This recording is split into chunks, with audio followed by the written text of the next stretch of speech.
Alors nous allons commencer, sans plus tarder, nous avons pris un petit peu de retard et tout de suite avec Madame Stéphanie Antonios qui a une formation littéraire, qui a un doctorat en histoire de l'Antiquité et en philologie sémitique ancienne, ainsi qu'un diplôme de théologie, et qui est maître de conférences en Ancien Testament à l'Université catholique de Lille. Alors nous nous sommes croisés il n'y a pas très longtemps à un colloque justement à Lille sur ce thème de sagesse, et sagesse biblique et mission.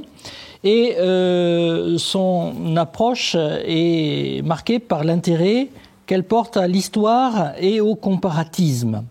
Et elle vient de soutenir donc son habilitation en histoire de l'Antiquité. Et elle va donc nous entretenir sur les fondements idéologiques et religieux des mythes d'origine. Et elle nous propose un parcours à travers quelques témoins mythologiques et bibliques. Voilà, en tout cas, merci Stéphanie, au nom du CIER, d'avoir accepté notre invitation. C'est bon ? Allez. Donc, en Orient ancien, le mythe rend compte des grandes questions de l'existence. S'il n'y a pas dans ces langues de mots philosophie, théologie, nature ou encore mythe, qui nous viennent de la littérature grecque, de la philosophie grecque, différents genres littéraires mettent en scène les dieux, les hommes, voire des concepts concrets ou abstraits comme l'hiver, l'été, la houe, la charrue, afin de rendre compte des lois de l'existence. Ces mythes, épopées, dialogues sont situés dans les temps lointains de l'origine, leur offrant ainsi le fondement de la vérité, l'origine et l'éloignement étant gage d'immuabilité. Les mythes d'origine, et plus particulièrement les récits de création, risquent donc de rendre compte au mieux des questions concernant l'existence, le monde, le temps, la vie et la mort. Un tour d'horizon de ces récits permettra de comprendre les fondements idéologiques et religieux qu'ils posent. Donc, je vais m'intéresser au rapport entre nature et civilisation dans les récits de création mésopotamiens. 2, je vais m'intéresser à la séparation de ces concepts et à l'apparition d'une différenciation entre nature et culture dans quelques témoins mésopotamiens. Et enfin, je m'intéresserai aux récits de création biblique. Alors, je vais me focaliser sur Genèse 1 à 3 et à la réinterprétation qu'ils offrent de l'idéologie qu'on aura analysée. Donc, grand 1, au commencement, nature, civilisation. Un parcours à travers différents mythes de Mésopotamie ancienne montre sans conteste la grande diversité des motifs d'origine et des modes de création. Donc, comme j'en parlais tout à l'heure avec quelqu'un ici, s'il n'y a qu'une seule cosmologie dans l'Orient ancien, eh bien, il y a 1000 manières pour le monde de venir au monde.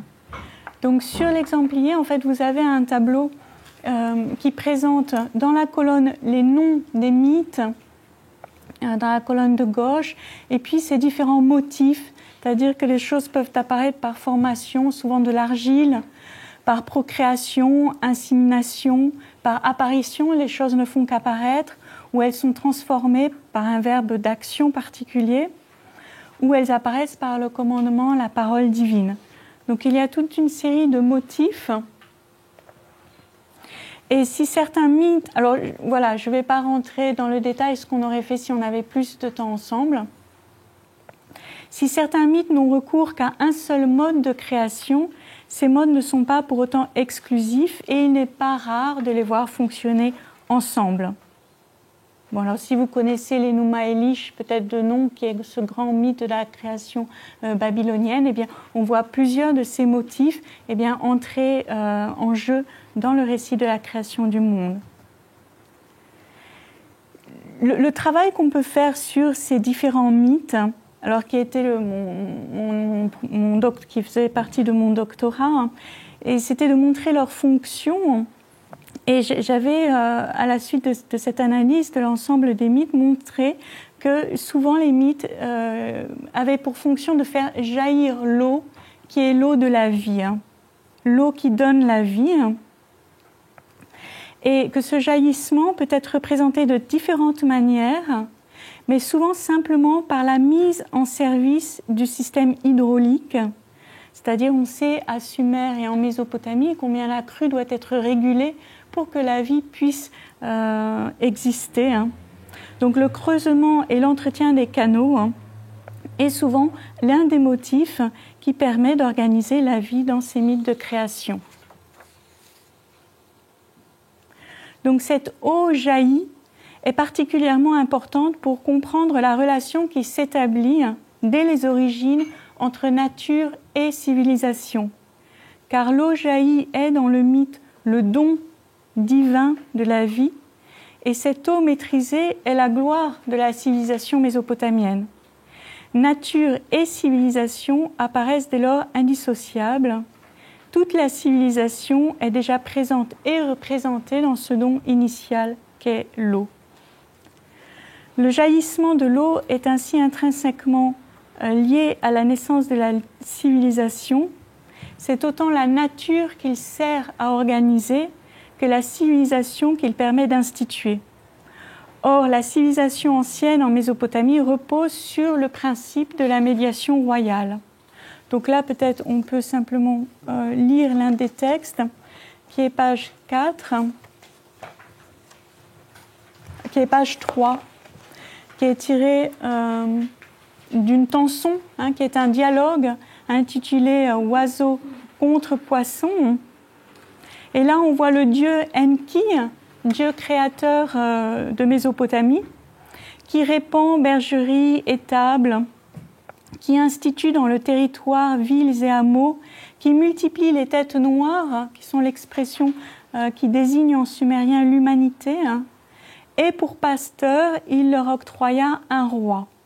Donc là, vous voyez, on commence, ce passage est tiré à la ligne 9, mais auparavant, l'eau qui donne la vie, donc il y a une expression hein, en sumérien, Azishagal, eh bien, a déjà jailli, et juste auparavant, les canaux et les rigoles eh bien, viennent d'être creusés. Donc c'est à la suite de ce jaillissement qu'on a l'institution des villes, la multiplication de l'humanité et l'institution royale. Donc on voit bien, à travers cet exemple, que la civilisation urbaine est donnée aux origines et l'institution de la royauté ne s'oppose pas à l'état de nature, mais permet au contraire son organisation et en ce sens finit l'œuvre de la création. La culture est pratiquement l'état de nature, et là je reprends une expression en anglais de deux grands assyriologues, as self-evident and eternal as anything in the world. Nature, culture, civilisation et royauté sont ainsi, selon le discours mythologique des origines, les dons originels des dieux dans la création.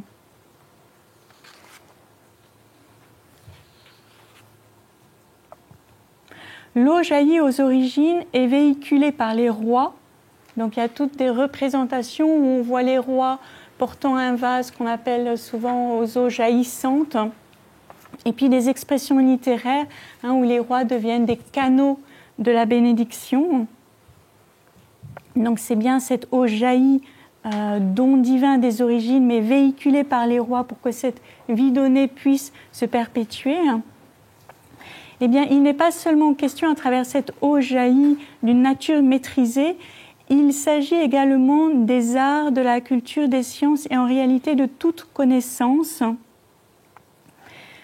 Et on le voit particulièrement à travers un mythe qui s'appelle Enki et l'ordre du monde. Donc je vous ai mis le plan de ce mythe, page 4, qui permet de voir comment l'eau est à la source de l'organisation économique du pays de Sumer. Donc on voit le dieu Enki, toujours lui, qui va commencer un grand tour d'inspection donc dans son bateau, et qu'il va rejoindre, c'est pour ça que je vous ai mis une petite carte, page 5, puisqu'en fait le monde de Sumer tourne autour du golfe Persique, donc il va rejoindre par bateau des régions Our, Meloucha, Magan, Dilmun, l'Elam, qui est l'Iran actuel, Marashi, le pays des Martous, et le Tigre et l'Euphrate. Et puis dans une deuxième partie où il va attribuer les régions et l'agriculture, la mêle à différentes divinités, eh bien on repart du Tigre et de l'Euphrate. Et à travers ce mythe, on voit bien comment, au cœur de l'organisation économique de ce monde de Sumer, eh bien on a bien le Tigre et l'Euphrate, c'est-à-dire les deux grands fleuves de Mésopotamie. L'eau régulée et maîtrisée est donc aussi la source de l'organisation économique et politique du pays. Alors d'habitude, on a vu que cette organisation était plutôt agricole à travers l'image des canaux, des rigoles. Eh bien ici, on voit qu'il s'agit du système, du réseau fluvial, avec cette dimension économique. Donc pour finir cette partie, on voit combien la création apparaît comme l'ordre établi et régulé du monde dans ces divers secteurs de vie agricole, alors artisanale, industrielle, sociale, économique et politique. Je vous ai donné un seul exemple, mais on pourrait vérifier dans ces différents domaines le don originel qu'est la civilisation. L'harmonie du monde, donc, de la nature organisée et civilisée qui définit le don divin à l'origine. Je voudrais juste faire un petit commentaire sous forme d'interrogation pour terminer ce grand 1, qui est de savoir est-ce que cette création est bonne. On peut se demander, face à un tel tableau, si le mal a quelque partie liée avec la nature, culture et les origines du monde. Il est clair que beaucoup de mythes d'origine ne posent pas la question du mal ou du bien. Comme dans le mythe d'Enki et Ninhursag, le mal précède la création quand l'eau n'a pas encore jailli. Et on peut ajouter avec le grand mythe babylonien dont on parlait tout à l'heure, l'Enuma Elish, que le mal est aussi, dans certains mythes, vaincu dans un combat originel par le grand dieu victorieux, donc ici dans l'Enuma Elish, Marduk. Cette victoire sur ces forces chaotiques se fait avant l'œuvre de la création. Et on le sait, l'Enuma Elish fait partie d'un rituel du Nouvel An. Le mythe était rejoué, le roi était dans le rôle du grand dieu Marduk, et donc le combat était rejoué, le roi était à nouveau victorieux et assurait ainsi la victoire sur le chaos pour la nouvelle année. La question du mal dans les mythes reste en un sens cosmique et celle du mal personnel n'effleure pas dans le corpus mythologique. On ne le voit apparaître que dans celui des prières ou des hymnes. Et aucune réponse, pour vous rassurer, n'est donnée sur la question du mal dans le monde. Donc le mal au sens cosmique dans la mythologie des origines est vaincu et la médiation royale définie ci-dessus assure la victoire renouvelée sur ses forces chaotiques, donc pré-originelles. Cependant, ce tableau idéal n'est pas si idéal et déjà quelques témoins pointent vers une réflexion, une interrogation sur ce système. Donc c'est la deuxième partie, quand nature et culture se séparent, les prémices. Donc je vais d'abord m'intéresser à un ouvrage qui s'appelle les Babylionaka, qui est un des derniers témoins de l'héritage mésopotamien, à la fois mythologique et religieux, qui nous a été transmis par Bérose.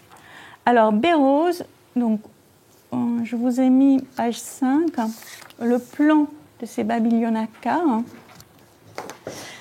Bérose, il se présente comme un contemporain d'Alexandre le Grand, donc on est à la fin du IVe siècle, et un prêtre de Bel, qui est le nom de Marduk à cette époque, d'origine donc chaldéenne, qui désigne la Babylonie à cette époque.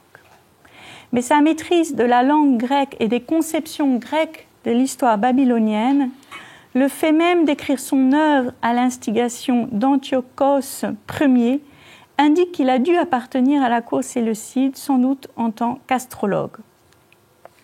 Or, la conception de la civilisation mésopotamienne n'épouse pas dans cet ouvrage la convention grecque d'un phénomène historique produit de l'action humaine dans le temps. Selon Béroz, la civilisation n'est pas le fruit de l'histoire, mais bien le don de la création. Ce don est révélé sous une forme particulière par un homme poisson qui s'appelle Oannès. Voici la structure qui est connue par les sources cunéiformes acadiennes, mais dont on parle peu, et qui est accompagnée de divinités sages qui s'appellent les Apkalous. Donc, dans ce récit, on voit cette distinction qui est faite dans le livre 1 de l'homme à l'état de nature, avant que Oannès ne soit envoyé, donc messager divin, et que cet Oannès révèle, révèle quoi? Eh bien, justement, c'est là le don de la civilisation, de la nature et de la civilisation, suivant une paraphrase du récit de l'Enuma Elish. Et dans une deuxième partie du livre, dans le livre 2 de l'ouvrage, eh bien, on a la liste des rois d'avant le déluge, puis d'après le déluge, jusqu'à Alexandre dans le 3e livre. Donc on reconnaît la structure familière avec création, déluge, mais ce qui est étonnant ici, c'est que la création est distinguée de la civilisation. On a donc en quelque sorte une création en deux temps, ou une création qui nécessite une révélation, nuance qu'il est difficile d'entrevoir dans les mythes sumériens, où création et civilisation donc se donnent dans le même acte originel et se passent d'une révélation impliquant un messager.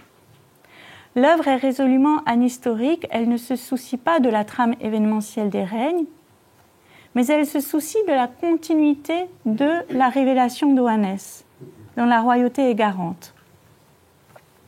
Donc ce que Oannès révèle, eh bien les rois ensuite le transmettent. Et donc la révélation d'origine est identique jusqu'au dernier roi. Il n'y a pas de rupture entre le présent royal et le temps originel. Cette originalité de l'œuvre, de dissocier clairement nature et culture, invite à réfléchir sur les influences grecques de la transmission de cet héritage mésopotamien. Pourtant, les prémices de cette réflexion et de cette dissociation nature-culture et civilisation ne sont pas absentes de la littérature mésopotamienne elle-même. Donc on a différents fragments d'époques antérieures, mais je voudrais m'intéresser plus particulièrement au cas Gilgamesh, que vous connaissez peut-être ou peut-être pas, alors, qui semble offrir une réflexion, mais aussi déjà une critique de la civilisation, qui n'est autre qu'une critique de la royauté médiatrice. Effectivement, pour rappel, Gilgamesh est le roi de la ville d'Uruk, et au début, il est un roi violent, cruel, qui manque à son devoir. Donc, entre autres, il prend les épouses à ses maris et les jeunes, les hommes à leur mère pour la guerre. Et devant la brutalité de ce roi qui ne répond pas à sa fonction médiatrice, d'établir les équilibres de l'univers, eh bien, on va créer cette Enkidu, qui est une réplique de Gilgamesh, qui est créée pour pouvoir lui répondre.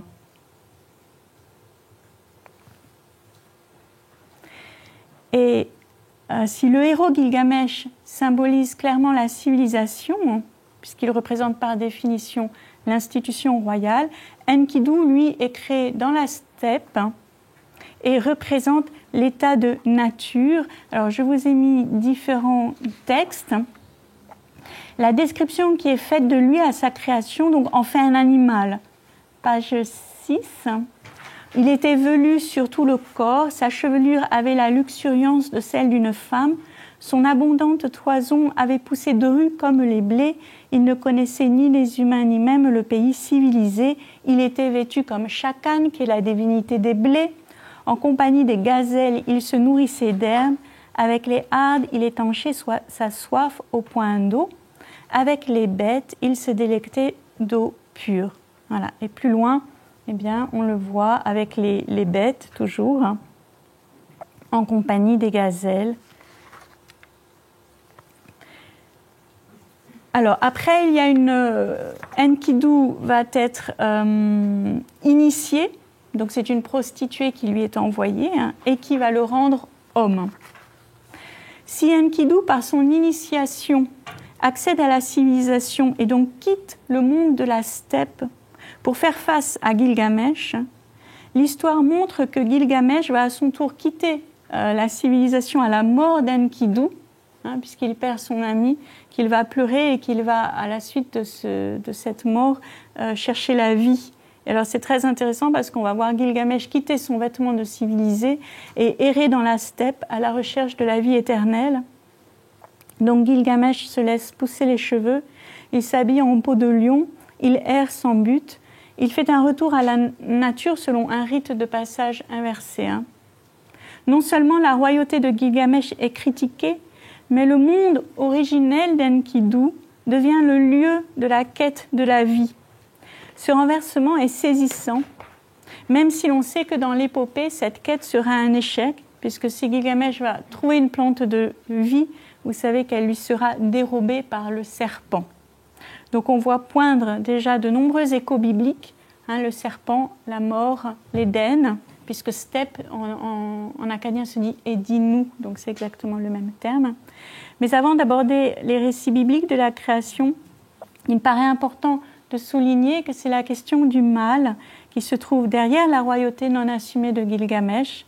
C'est effectivement la violence du roi, c'est-à-dire la rupture de l'équilibre dont il est supposé être le garant, qui est l'élément déclencheur de la création d'Enkidu. Le roi ne jouant plus son rôle de médiateur, comment la création ne retournerait-elle pas au chaos des origines ? Ainsi, les textes mésopotamiens, s'ils offrent dans leur richesse et diversité une philosophie ou une théologie de la création avec ses fondements particuliers, dons divins de la nature, de la civilisation et de la royauté médiatrice, n'en ébauchent pas moins une critique de ces fondements et particulièrement de la royauté humaine.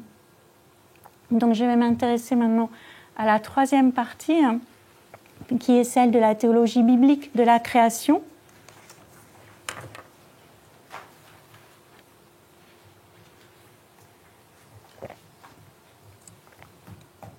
Et je vais m'intéresser donc plus particulièrement à ces trois chapitres, Genèse 1, 3, et saisir ce qu'ils fondent en propre à la lumière de l'analyse qu'on a pu mener sur les récits mésopotamiens.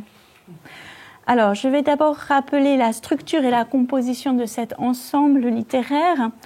On considère généralement qu'il y a deux récits de création qui se succèdent. Genèse 1 qu'on qualifie souvent de sacerdotal, Genèse 2, 3 de non sacerdotal, qui offre deux tableaux dont les parallèles et les divergences majeures ont souvent été soulignés. Du point de vue cosmologique, les trois parallèles principaux sont 1. Dieu crée le ciel et la terre. 2. La terre est vide et sans vie. 3. Dieu crée dans l'ordre plantes, animaux et êtres humains, dans un ordre différent. Les deux grandes différences sont Genèse 1 offre un tableau des origines dans les eaux et les ténèbres, tandis que Genèse 2 s'ouvre sur un désert où l'eau est absente. Et en Genèse 1, Dieu crée par sa parole, suivant l'ordre des jours de la semaine, tandis qu'en Genèse 2, Dieu forme l'homme, puis les animaux, tel un potier, et plante le décor du jardin de Genèse 3. Donc l'analyse de ces deux récits montre des enjeux respectifs. Le récit premier, sacerdotal, se caractérise par des formules cadres, qu'on qualifie souvent de type liturgique. Dieu dit, qui est répété 10 fois. Dieu vit que cela a été bon, qui est répété 7 fois. Il en fut ainsi, qui est répété 6 fois. Il y eut un soir, il y eut un matin, jour. répété 6 fois. Chaque unité de jour se divise en plus entre une parole ou 2 paroles divines de commandement et 1 ou 2 paroles d'accomplissement du commandement en question. Et alors là, je vous ai mis la structure selon ce système de paroles accomplissement, page 7. Et donc, vous voyez bien ce que j'essaie de vous dire, que la lumière soit parole de commandement est suivie de « et la lumière fut parole d'accomplissement ». Alors, de manière intéressante, dans ce schéma, eh bien, il y a un jour qui n'a pas de correspondance à la parole de commandement, qui est le jour 3, lorsque apparaît la terre. Eh bien, il ne nous est jamais dit que la terre est effectivement apparue, ce que le texte grec corrige. Alors, je pense que c'est intéressant parce que le jour où la terre apparaît, eh bien, ce jour-là ne reçoit pas non plus un jugement de bonté. Il n'est pas dit ce jour-là que c'était bon. Donc on voit 2 petites distorsions dans la structure qui semblent pointer vers un problème avec la terre. Donc il y a une attente de la terre qui est créée et en même temps tout le récit tourne autour de la terre puisque les liminaires sont créés pour éclairer la terre, que c'est la terre qui a le pouvoir de faire sortir le monde végétal et animal, que les oiseaux volent sur la terre et que l'homme est créé afin de dominer sur toute la terre. Structurellement, on peut avancer que le centre de ce récit de création n'est pas seulement la puissance créatrice de la parole divine, l'ordonnancement parfait et bon de la création, mais également la terre. Et cette petite distorsion qui fait qu'elle est quelque part dans l'attente, qu'elle pourrait être perdue, qu'elle pourrait ne jamais apparaître. Autre distorsion, que je reprends à un article très récent de Ramatswana, qui a proposé de lire Genèse, de ne plus séparer, parce que souvent en théologie on sépare Genèse 2 et Genèse 3, de ne plus séparer Genèse 2 et Genèse 3, et que c'est la lecture de ce récit ensemble qui permet de rendre compte d'une autre distorsion qu'elle a identifiée, qui est que l'homme créé n'est lui aussi jamais jugé bon. Si on met en regard le 2e récit de la création, donc Genèse 2, 3, on se rend compte qu'il y a un même questionnement concernant la terre à travers l'incise de ces 4 versets que je vous ai mis, Genèse 2, 10 à 4, où on voit que chaque rivière irrigue un pays.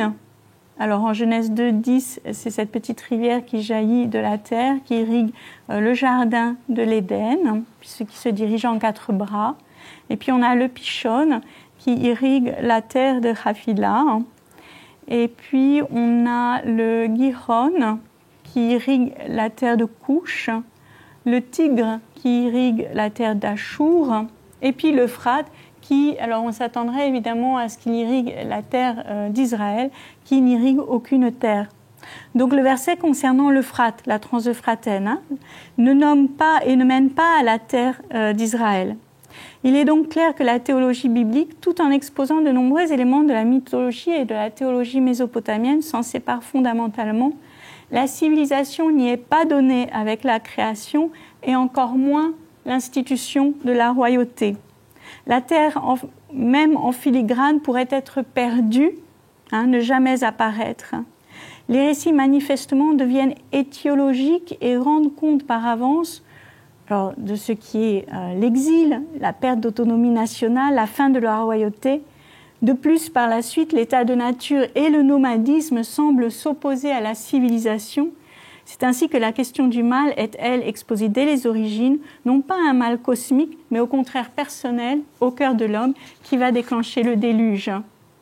Puisqu'il y avait décide le déluge, parce que le cœur de l'homme est toujours tendu vers le mal. Cependant, si la royauté n'est pas donnée aux origines ni la civilisation, l'homme, il a souvent été remarqué, est créé et placé au milieu de l'Éden comme le roi de la création. Alors, quels ont été les arguments ? Il est situé au centre d'un jardin qui est arrosé, on a vu, par une rivière qui se divise en 4 bras, ce qui rappelle la titulature royale mésopotamienne, roi des 4 rives, qui rappelle aussi l'image du roi achéménide jardinier. Par ailleurs, autre argument, l'homme, en prenant le fruit de la connaissance du bien et du mal, eh bien, il devient comme Elohim, possédant le savoir. Nul besoin donc d'un médiateur, puisque l'humanité elle-même a acquis le savoir, et cette acquisition en fait un roi de fait. Mais quelle royauté reflète donc cette symbolique à l'œuvre dans le discours biblique? En quoi consiste réellement cette royauté humaine? Et en quoi peut-elle nous renseigner sur la nature créée? Donc en Genèse 1, versets 27 et 28, l'homme est créé à l'image d'Elohim afin de dominer royalement sur le monde animal. Elohim les bénit, leur dit « Soyez féconds, multipliez, remplissez la terre, assujettissez-la, dominez sur les poissons de la mer, les oiseaux des cieux, sur tout animal. » À cette création est assorti un régime alimentaire que l'on qualifie de pacifique. Or, l'image qui vient d'être comprise comme royauté sur le monde animal ne trouve son élucidation que dans le chapitre suivant, en Genèse 2, 19, lorsqu'il est appelé, l'homme, à nommer les animaux et donc à réellement exprimer sa domination sur eux. L'image divine en l'homme se comprend comme une domination sur le monde animal exercée par l'usage de la parole dans un régime pacifique qui correspond aussi à un régime législatif où la parole divine est loi. En ce sens, la parole humaine continue la parole divine. Elle n'est législative que dans la mesure où elle obéit à la loi divine. Or, c'est précisément ce point qui vient redéfinir la royauté de l'homme, car si cette royauté est idéalement exposée dans le premier récit de la création, avec l'image et la ressemblance divine, elle est mise à mal dans le deuxième parce que l'homme est soumis à la loi. Or, en Orient ancien, toute royauté est légiférante. C'est le roi qui édicte la loi comme médiateur des dieux.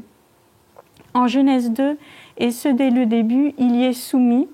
Qui plus est, il faillit par sa désobéissance. L'homme non seulement n'a pas le pouvoir de légiférer, mais il est même puni pour n'avoir pas obéi. À partir de ce moment-là, le pouvoir de sa parole n'est plus ni divin ni créateur. C'est donc dans cette logique que l'homme expulsé devient bâtisseur des villes et enfante lui-même la civilisation, marquant celle-là de la malédiction ou du moins de la condamnation. Car c'est un homme expulsé et meurtrier qui bâtit des villes comme s'il devait dorénavant se protéger et se défendre. Et l'épisode du déluge ne fait que confirmer ce mal intérieur. Et à l'issue du déluge, ce n'est pas le mal qui est lavé, c'est Yahvé qui prend acte de ce mal dans le cœur de l'homme et décide qu'il n'y aura plus jamais de déluge. Et à cet effet, il faut noter le changement du régime alimentaire, puisque ce n'est plus seulement un régime végétal, mais la chair peut également être mangée à l'exception du sang. Clairement, nature et civilisation sont dissociées et l'enjeu ne paraît autre que celui de la redéfinition d'une royauté souveraine de la divinité. En quelque sorte, au commencement, c'est Yahvé qui est roi.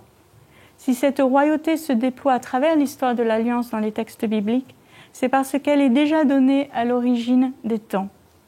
Elle remédie ainsi à l'échec de la royauté humaine dans les royaumes d'Israël et de Judée. Manifestement, ce mythe de création ou ces mythes de création dans les livres de la Genèse rendent compte d'une histoire politique.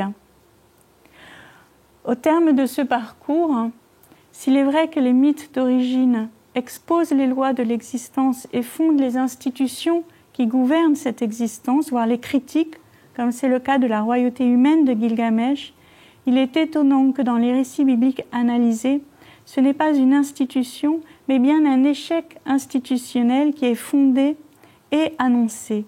L'échec de la royauté humaine et de manière associée la perte de la terre ou tout du moins de l'autonomie nationale. Je vous remercie.